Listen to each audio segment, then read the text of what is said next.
పేదల ఇళ్లు కూల్చివేస్తూ హైడ్రా అరాచకం సృష్టిస్తుందన్నారు బీఆర్ఎస్ వర్కింగ్ ప్రెసిడెంట్ కేటీఆర్. పేదలు కోర్టు ఆర్డర్స్ తెచ్చుకున్నా కూల్చివేతలు ఆపడం లేదని విమర్శించారు. సంపన్నులకు కూల్చివేతలతో జరిగే నష్టం ఏమీ ఉండదన్నారు.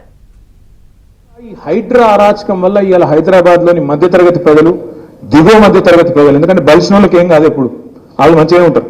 ఎవరినో పట్టుకుంటారు, రేవంత్ రెడ్డికి ముఠ చెప్తారు, ఆయనకి నడుస్తూనే ఉంటాయి, వాళ్ళకేం కాదు. కానీ ఎవరైతే పేదవాళ్ళు, బక్క చిక్కిన వాళ్ళు ఉన్నారో, కోర్టు ఆర్డర్లు ఉంటే కూడా, కోర్టు చెప్తే కూడా సండే సాటర్డే చేయొద్దా అని చెప్తే కూడా తెగించి ఇష్టం వచ్చినట్టు హైడ్రా పేరిట అరాచకం. సంపన్నులకు కూల్చివేతలతో జరిగే నష్టం ఏమీ ఉండదన్నారు.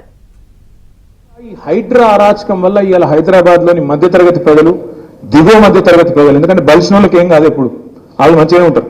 ఎవరినో పట్టుకుంటారు, రేవంత్ రెడ్డికి ముఠ చెప్తారు, ఆయనకి నడుస్తూనే ఉంటాయి, వాళ్ళకేం కాదు. కానీ ఎవరైతే పేదవాళ్ళు, బక్క చిక్కిన వాళ్ళు ఉన్నారో, కోర్టు ఆర్డర్లు ఉంటే కూడా, కోర్టు చెప్తే కూడా సండే సాటర్డే చేయొద్దా అని చెప్తే కూడా తెగించి ఇష్టం వచ్చినట్టు హైడ్రా పేరిట అరాచకం.